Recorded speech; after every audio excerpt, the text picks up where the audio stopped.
So we talked about the last couple of days on the broadcast about the man who had the bumper crop and had more than he needed, and decided that instead of ministering to the needs of other people, he wanted it all for himself, and he stored it up, and he says, I'll have this to last me for the rest of my life, and I'll never have to work again. I will sit back, I will eat, drink, and I will be merry. And God showed up and said, you are a fool because you're not rich toward God. Well, that's pretty good. But let me tell you about something else that Jesus said. And this concerned the talents. You remember the story that Jesus told us about the men with the talents. He said one had a lot, or given a lot, and he took it and invested it well, and he had a good return. And then another had a little less, but still a good return, and he invested, he did well. And then there was one that just had 2 talents, and instead of investing it, he hid it in the ground, and he got no return. And when the master showed up and he saw what had happened here concerning this man, this is the expression that he used. He said, you are wicked and slothful. That's pretty strong language. Wicked and slothful. Now, I know a lot of people who, they do well in business.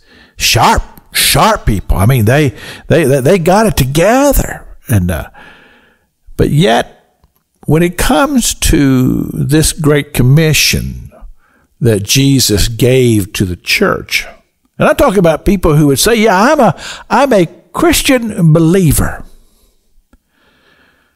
But yet, when it comes to this commandment, this great commission that Jesus gave to the church, telling people about Christ, investing yourself into the lives and hearts of other people, doing whatever you can do to advance God's kingdom. I think there are some folks that Jesus would have to say, you are wicked and slothful. I know that's pretty stern, but let's examine this. What is it that Jesus would require of his saints? Well, I think that we can go to the last chapter of the Gospel of John.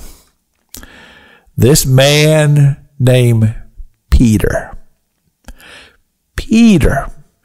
who stood and said, Lord, though everybody else forsake you, I will stand for you. Jesus looked at him and said, Peter, Satan wants to sift you like wheat. And we know what happened.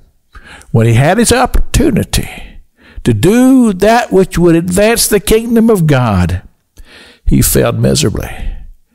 And I believe that he quit the ministry. He just gave up. He said, man, I failed, I'm done. And he said, I go fishing. This is the way I interpret it. He said, I'm going to go back to my old life. I'm going to become a fisherman again. I'm going to put the ministry aside. But see, once again, Jesus showed up, and he had something to say to Peter. This is Pastor Jack King with the gospel on the radio broadcast.